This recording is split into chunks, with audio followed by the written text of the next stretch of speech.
Welcome to another edition of Nutmeg Chatter presents the Claus Corner. My guest today is singer, songwriter, and guitarist of the Patrick James Band, Pat Gasperini.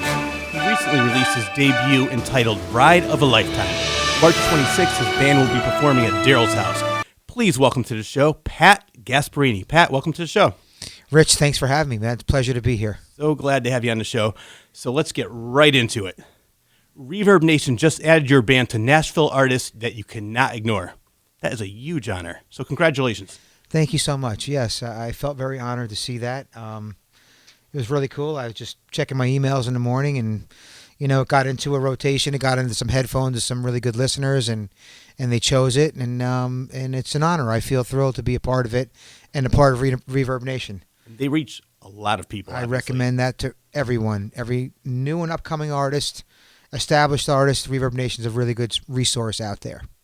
So you didn't submit your own name. They heard about you and people voted on it? Is that what happened? Chose. Wow, yeah, that's very impressive. Me, yeah. Okay, so you've been in the music business for a long, long time. That's correct, right? That is correct. Now, age 16, correct. I want to go back a couple of years. Age 16, you and your band open up for Blue Oyster Cult. That must have been great. Yeah, that's going back. Yes, just a couple years. Going way back, yeah. Yeah, that was our first show in But that was your first show? Well, no, I've been playing since I'm 5 years old. So, wow. My parents kind of pushed me out front. Grew up in a big Italian family, and I played every wedding, anniversary, and anything you can name it. Like, here he is, let him play. So I've been performing all my life. Well, tell me how that gig came to fruition.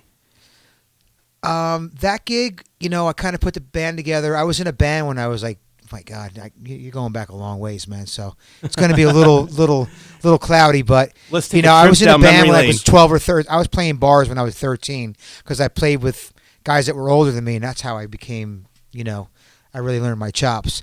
And there was a band that was already they were out of high school, and I auditioned for the band. We got the gig. Long story short, we ended up opening for Blue Oyster Cult at Poughkeepsie, the Chance of Poughkeepsie, New York. So that's kind of how that happened. Long story short. Yeah. I don't remember much of it, but. All right, so it's Poughkeepsie, New York. Yeah. What's the venue? The Chance. The Chance. Yes. Yeah, I've been there before. I love that place. Great venue. I grew up there. Yeah, I cut my teeth there. Yeah. So who were some of the bands that influenced you the most growing up? I've had so many influences, from the Stones to Clapton to the Beatles to Aerosmith to Zeppelin. I mean, the Hendrix. The list goes on, on and on and on. From, Black Sabbath to Ozzy to Skinner to Molly Hatchet to I can't even name them all. My musical flavor is around the gamut. So I really love all types of music. From the classic '70s stuff to the pop stuff. I'm pretty well rounded and versed when it comes to music. Because I'm also a songwriter and a producer, so I'm always listening with different types of ears. So anything really good that's got good lyric, good melody, good riff, and catchy to me is everything. So I kind of was placed all over the place. I grew up playing church songs, so I have a lot of that influence in me, in blues, and it's kind of where I learned how to play guitar and sing, playing the blues and playing a lot of gospel music and so on. And I'm talking about the age of 5, 6, 7, and 8 years old. Wow. That's what I'm talking about. Very impressive. I played with, my family comes from a history of, jazz and blues musicians, toured with the Tommy Dorsey band. So, Oh, let's back up a little bit. Tommy Dorsey? Yeah, we're going way back. Yeah. My grandmother's brother, So you came from a musical family. Yeah. Yeah. Not my immediate family, but my surrounding family. Okay. So I grew up about, you better be good. There was no, no maybe. slackers allowed. Yeah. So, it was all good. We grew up playing music, and I was blessed. I had some of the best teachers in the world, growing up in my household. But I listened, my parents listened from everything to country to blues to rock to pop. Back then it was, from Elvis to, Jerry Lee Lewis to Crystal Gale to Johnny Cash. So I had my music is my variety goes wide, What you're telling me about your musical taste reminds me of a quote from Frank Zappa. He said, "The mind is like a parachute. It only works when it's open." And yeah. I love the fact that you have so many eclectic. You have an eclectic taste I in do. everything and all the. So I think that makes you a better musician. Well, because you're more well-rounded instead of like let's just play rock and roll. Yeah. Or let's just play pop. So you have a little bit of blues, a little bit of jazz, and I've listened to your Ride of a Lifetime. I love every song in there. I've listened to it 3 times so far. Thank you so much. I recommend it to all my listeners. Thank you so much. I appreciate it. That was a labor of love. I was writing that record in between other records that I was writing, and it was right after my dad had passed away, and the 1/8/49 is his birthday, so it was a tribute to. I really wrote that record for him, and I was in the middle of writing 3 records at the time for other artists and stuff that I was involved with. So it's a real honest. Every song means something. Did you do a lot of songwriting for other bands as well? I do. Yeah, I do. I do a lot of writing. I'm always writing. If I'm not writing for me, I'm writing for someone else. And producing. Also a producer, yes. Yeah, constantly. All right. We're still down memory lane. We're going to talk about your band Pound. How did they get together? So Pound got together. I had just got back from a run on the West Coast for about 2 years. And I was out on the West Coast for like 88 to 87, right out of high school. I was out there for 2.5 years, and I came home and put together this band called Shoddy Hollow, which morphed into band, members dismembering the band and starting other bands, which led me to put together a band called Psycho High. It was an 80s band, an 80s band. It definitely sounds like an 80s band. Yeah, which then turned into we were a big harmony band, a cappella. We did a lot of, it was a very good band actually. But it was that era that morphed into Pound. And from Psycho High that morphed into Pound. A year later we changed our name and we started writing a new catalog of music. And was it Flying Wheel? And we is were that correct? No. We were signed to EMI in 1994. Wow. And then a few years later we were signed to Universal Island Def Jam in 98. And then we did our debut album, which debuted in the top 20. Yeah, you had a song called Upside Down. That's right. Made it all the way to the number 15 on the charts. That's correct. That's very impressive. And then we had another song called Time that made number 8 that nobody really talks about. Because at that time the label was merging and business was kind of like changing rapidly, and we kind of got caught in the crossfire. But we had a substantial run there, and it was very, very good. And after that happened, I put together Flywheel, which we did 2 records with, and we toured. We did really well with that. We had a good run in Canada. It wasn't a huge label; it was an indie label, but we really got out there and made some noise because we had so much momentum with Pound. And we did 2 records with Flywheel. We had a good Canadian run. We had a number 1 in Winnipeg, Canada, and we did decent down south. Really, really decent down south. We did well with the Flywheel record. So I did 2 albums with them, and. Was it a completely different band, or do you have some of the same band members from Pound? So for the first album, it was a completely different band, except the bass player. Then the second Flywheel record, the guys from Pound and I reunited. Okay? And, we didn't go back to the Pound name, which we probably should have in hindsight. But there was legal things going on, and, we just decided just to clean break, start fresh.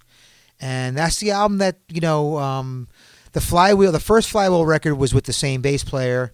We played with Kid Rock, from Kid Rock to Disturbed. We did a lot of great tours, man. We did very well. Sold a lot of units. Respectable amount for independent as opposed to a major label. How did you make all these connections? Did you have great management, or did you just network on your own? To be honest with you, I always managed my own music and I managed my own career. I made it a point. It's like, nobody's doing anything. So it's like I really wore a lot of hats because I was basically tired of waiting around for people to call. So I shook every hand.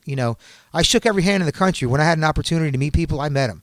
I've done these probably 20,000 times. That's what it's all about. And I've maintained relationships and friendships, and I try to do the right thing all the time. And music's changed, the landscape has changed, but the business still remains the same. You know what I mean? So, I basically I've shaken every hand in America, and I've maintained a lot of strong relationships. And that's kind of how I do things. I put it right out there, and I'm pretty honest about what I do and honest about my music. So, but the landscape of the music business has changed, but the business of music has not changed. Which we're going to talk about next. Yeah. I have to take a break. So Nutmeg Chatter presents The Claw's Corner will return with singer, songwriter, and guitarist Pat Gasperini right after this.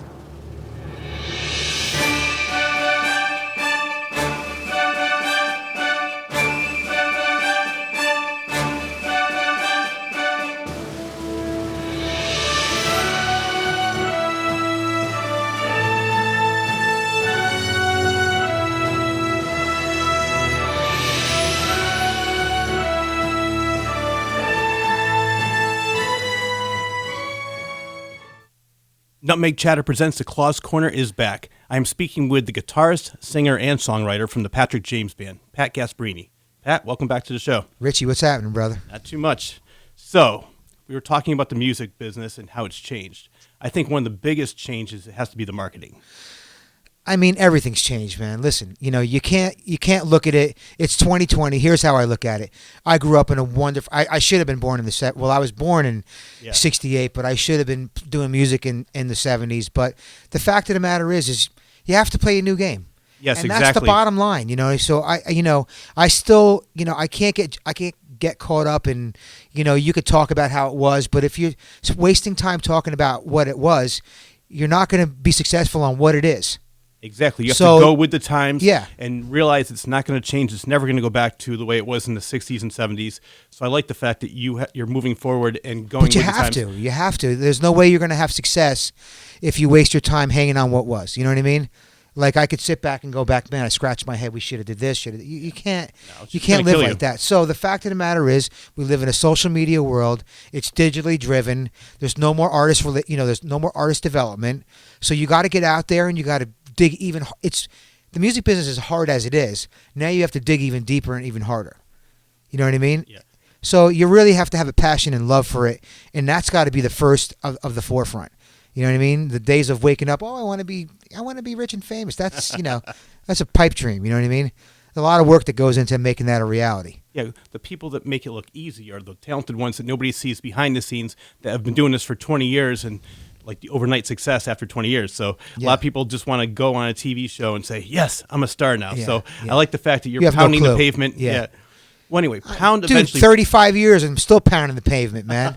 You know what I mean? And it seems like there's going to be no stopping you for another 35 years. Because I have a passion, because I love what I do. Well, that's the most important thing. And that's really the bottom line. Passion, fun, talent, and persistence. That's correct. I think those 4 key ingredients, you're going to be a success. That's correct. All right, so Pound eventually broke up, but never wanted to take a break. You formed 4 by Fate. And I know this band has some connections with Kiss. That is correct. That. But I didn't form 4 by Fate. Join them. So I started in between Flywheel and 4 by Fate. I was writing the Ride of a Lifetime record, and I was producing my son's band, Sugar Ray Drive. I wrote and produced that record that we got a deal with on Sony, and he was out touring. I was really spending a lot of time developing him as a young artist. What's the name of his band? Well, he tracks all the music on my records. So he's my studio musician now. So you ever go so on all tour the with stuff you? that you hear, in time. I mean, he's toured quite a bit and himself. So he's currently not playing in a band, but he does all my session work. He's just so good with a click. He just nails it every time. Music obviously runs in the family. Yeah, it does. Well, you got to practice. So anyway, in between that, I had, my dad had passed away, and I ran into John Regan. Now, we both live in the same town, and, I was in Pound touring. He was in Frampton touring, so on and so forth. So we finally meet up, and we knew of each other's career. We knew about each other. We just, it was just, we were always traveling. Yeah. So we finally connected, and I invited him up to my studio because I was working on this record, Ride of a Lifetime, and I asked him if he'd be interested in playing on a track. The song was called Follow Me. And he came up, and wonderful. We hit it off immediately. We're cut from the same cloth. And he came up, and I mean, he just killed it in one take. And He's saying, I got a thing. They had just done a big Kiss fundraising record in Canada with Mitch LaFon. He's a big writer. I don't know if you know Mitch, but he's a pretty heavy duty guy. And they were working on a project to raise money for cancer, and they raised $500,000. So they got together a lot of the Kiss family, and so on and so forth. They went out there and did that at the same time that him and I hooked up. And he says, I got a project I'm working on. Would you be, after he, heard, Follow Me, he said, do you mind if I pitch this to the guys in the band? And I said, no, not at all. I said, I was in a writing frenzy at that point, going through a lot of pain inside. So I was just writing songs like nonstop. So long story short, he pitches it to everybody. They love it. He says, do you have any more songs that you'd be willing to, contribute to the band? And I said, well, I'm working on, X, Y, and Z, and I played them. I kept sending them songs, and the long story short, I just wrote short of an A-side for the 4 by Fate release. They had another guitar player, wonderful guy, Sean Kelly, that lived in Canada. He toured with a ton of bands, but long story short, they asked me if I would join the band, and that's what happened. And that's how we became one, 4 by Fate, and I brought in Rob because the drummer of Twisted Sister, he played on the first half of the record, had passed away. Yep. He was in a band called Adrenaline Mob, and what a wonderful man he was. And he had passed away, and we were looking for an East Coast drummer, and I'd mentioned Rob to John and Todd. Todd's out in L.A. He was with Cheap Trick for 20 years. And obviously, John was with Frampton, but they were both in Frehley's Comet together with Ace Frehley. Frehley's Comet is one of the biggest solo albums of all of the Kiss guys. Oh yeah, that's my favorite. And that's John and Todd. So, I was kind of I was like thrilled because I was a fan of those guys, and it was a great experience. AJ Perro, yes, from Twisted Sister, phenomenal drummer, one of the most underrated drummers on the planet. He was so good. He came in and cut the tracks. He drove up on a weekend. He cut half the album. He was listening to it on the way up, and he cut it. Yeah. Amazing. And then, when I was going to meet him when he was on tour with Adrenaline Mob, and he had passed away in his tour bus, and I was going to meet to talk about the second half of the record that I had written, because he already had played on one of my songs, and I wasn't even around because I cut my guitar parts later. So really interesting story with that. And it was a sad thing because he was a wonderful human being, and that's how that whole thing happened. So you got pieces of Twisted Sister, Kiss, Cheap Trick, Peter Frampton, Pound. The list goes on and on. So it's a really important record for a lot of reasons. And I thought that it was, Todd Howarth did a great job on the songs and everybody did an amazing job. John Regan and Rob Affuso and AJ. And we made a great record, and people want more, but it's one of those things, Well, let's go back. Let's come to the present. Yeah. The Patrick James Band. What prompted you to go solo? Well, it was kind of it was on the plate, long ago. I just it was, the timing is everything, So I finished. We were on the tail end of the 4 by Fate thing, and I wanted to get out there and get this record out there, and I had been doing the Patrick James Band before John and I hooked up, and then we started doing the 4 by Fate record that had a lot of momentum behind it and a lot of anticipation behind it, and we ended up doing a deal with one of my friends in the music industry that I had met years ago, and we ended up doing a record deal, and we went with it. So I was doing the early stages of Patrick James Band before I hooked up with 4 by Fate. And now I'm basically just picking up where I left off. Today I'm a working musician, and I'll work with anybody that moves me. You know what I mean? I don't, I feel like, at this stage in the game, I pick the people I want to be surrounded by. And I just want to work with high energy people who have passion. That's it. Well, it's funny that you mentioned the band, because your band is like the 6 degrees of Kevin Bacon. You have so many different connections. Small sample includes David Bowie, Mick Jagger, Ace Frehley, Peter Frampton, Dolly Parton, Kid Rock, and that's just to name a few. Yeah. So there's so many great connections, and I listened to the album CD, streamed it. I love it. I recommend it to all my listeners. And we're going to come back. We have to take a break. Nutmeg Chatter presents the Claw's Corner will return with singer, songwriter, and guitarist Pat Gasperini right after this.